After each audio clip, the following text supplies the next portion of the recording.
In 2008, I was looking for better ways to help connect my high school biology students with the kind of wild places that I think can inspire people to learn the discipline of biology. And it was around that time that I came across a website for an organization called Fun for Teachers. Fun for Teachers is really based on a fantastic idea. They believe that the individual passion and creativity of one single teacher is worth investing in. And unfortunately, that's a rare thing in the education world. This is kind of a unique idea. They function like venture capitalists for educators. Teachers approach them and say, hey, I've got this great idea. I know it's going to make a huge impact in my classroom. And it's really going to help me be a better teacher. It's going to help my kids learn. If they like your idea, they say, yes, that is a great idea. We're going to help you make that happen. So the idea that I pitched to them was called Soggy Science.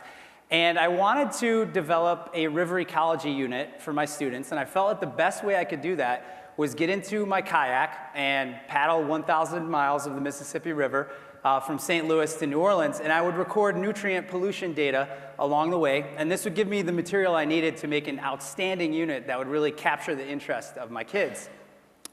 So they gave me the funding, and in the process of applying for it, they never asked me questions like, are you an expert in nutrient pollution? They never asked me things like, have you ever planned an expedition of this magnitude before?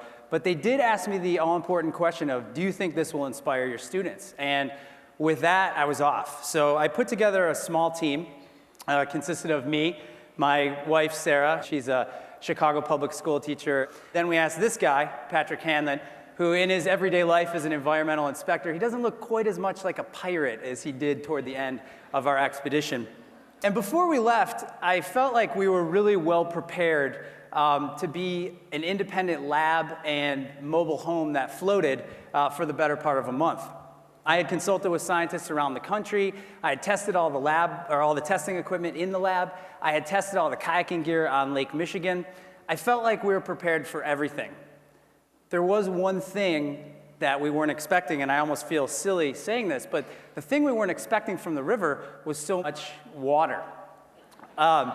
When we got to the Mississippi River in mid-June at St. Louis, the river was already 15 feet above flood stage, not above normal levels, but above flood stage. It was brown, it was angry, it had a flow rate of 1 million gallons per second. And every couple of minutes as we sat there looking out at the river deciding if we were going to put our boats in or not, giant cottonwood trees that had been uprooted would come floating by and just get twisted around like bathtub toys. But when we did put our boats into the river, we found that paddling them was actually not the most difficult part. Finding places to get off of the river in a flood is very difficult.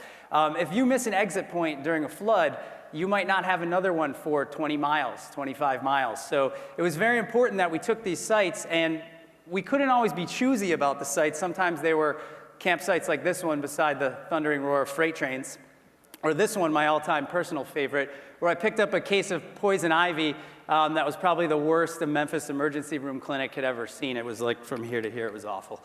But as the water began to drop, we'd settled into this routine. And for 27 days, I was immersed in conducting field research on one of the mightiest rivers on the planet. We would paddle for 8 to 10 hours a day, and we would stop twice a day to set up our mobile lab and conduct our tests.